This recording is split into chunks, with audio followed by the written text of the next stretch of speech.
Iowa State University's Writing and Media Center welcomes you to an explanation of essay editing practices entitled Need to Edit Your Paper Fast? A Step-by-Step Quick Guide to Editing. During this video, you will have opportunities to edit your paper in many different ways. See the video description for relevant editing time markers. Let's begin. As you move into the editing phase of writing, keep in mind that edits are about polishing each part of your paper by making slight tweaks, rather than revising whole sentences or paragraphs for content or focus.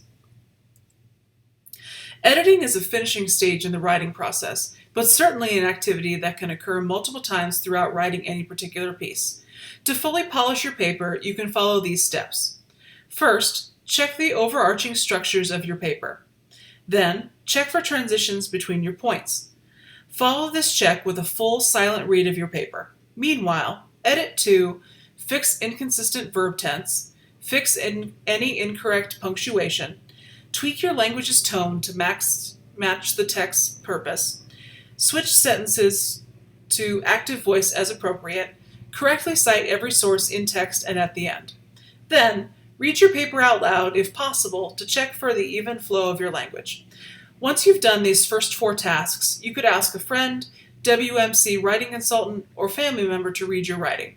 Your professor or TA may also be available or willing to answer questions about your paper if they have time. Finally, read the paper once more to ensure that it is ready. In this first editing step, check the overarching structures of your paper. You can use this checklist to help you. If you can answer yes to each of these questions, then you're ready to move on to the next editing step. Double check the prompt. Did you address it completely? Is your introduction detailed and complete? Do you have complete body paragraphs? Is your conclusion detailed and complete?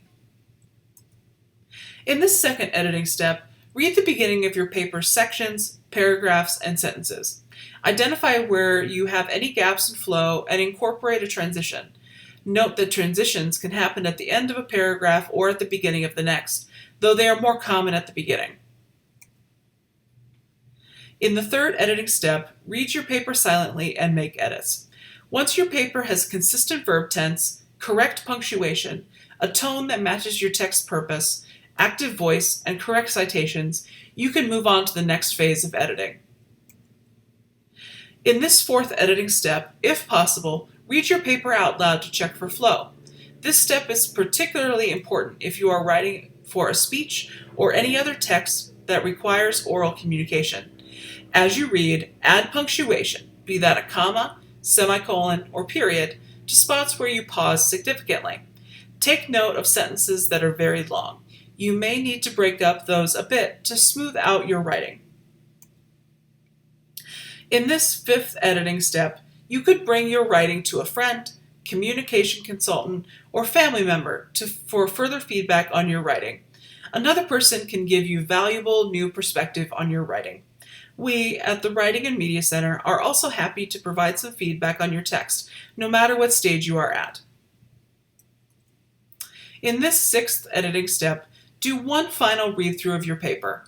This final glance through your writing can help you find and polish out small errors and really helps show you the results of your work. You did it! To help you in your editing, this final checklist will allow you to think through all of the stages of editing. What remains for you to do? If you would like to work with a communication consultant on your edits or any part of your writing, don't hesitate to make an appointment by contacting us. We'll see you on the next writing video.